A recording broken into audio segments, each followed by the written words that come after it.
ગોંડલની અંદર રાજુભાઈ સખિયાની ઓફિસે એક નનામી લેટર આવેલો છે। એ લેટરની અંદર પાટીદાર સમાજ સિવાયના બીજા સમાજના લોકોને ભેગા કરી અને એક સંમેલન કરવાની વાત છે અને એ સંમેલનની અંદર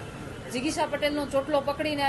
સ્ટેજ ઉપર લાવવાના છે એવી કંઈક વાત છે। એ બાબતે અમે ફરિયાદ આપવા માટે ગયા હતા, પરંતુ એ ફરિયાદ માટે અમે રાજુભાઈ સખિયા ત્યાંથી અરજી કરશે અથવા તો હવે અમે વિચારીશું કે રાજુભાઈ સખિયાને અરજી કરવી કે અમદાવાદથી હું પોતે ફરિયાદ કરું છું। પણ આગામી દિવસોમાં અમે આ બાબતે કાયદાકીય લડાઈ લડવાના છીએ અને આ નનામી જે લેટર આવેલો છે એ બાબતે હું લખવાવાળાને પણ કહું છું કે જો તમે કહેવાય ને કે એવા બધા સુરવીર હોવ કે તમે એક દીકરીનો ચોટલો પકડીને બધા સમાજની વચ્ચે કોઈ સ્ટેજ ઉપર લાવી શકવાની તેવડ હોય તમારામાં, તો તમારું એમાં છે ને નામ, એડ્રેસ, ફોન નંબર બધું એમાં ટાંકવાની પેલી રખાય, એક હિંમત રખાય, જે તમે રાખી નથી।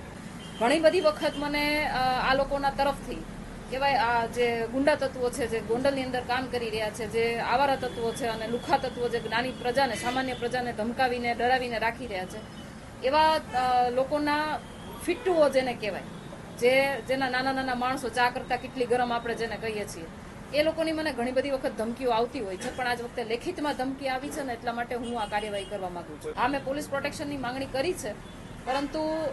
કદાચ મને પોલીસ પ્રોટેક્શન ના પણ મળે તો પણ હું મારી રીતે એટલી સક્ષમ છું કે આવા કેટલા પણ આવશે ને તો હું એની સામે લડી લઈશ।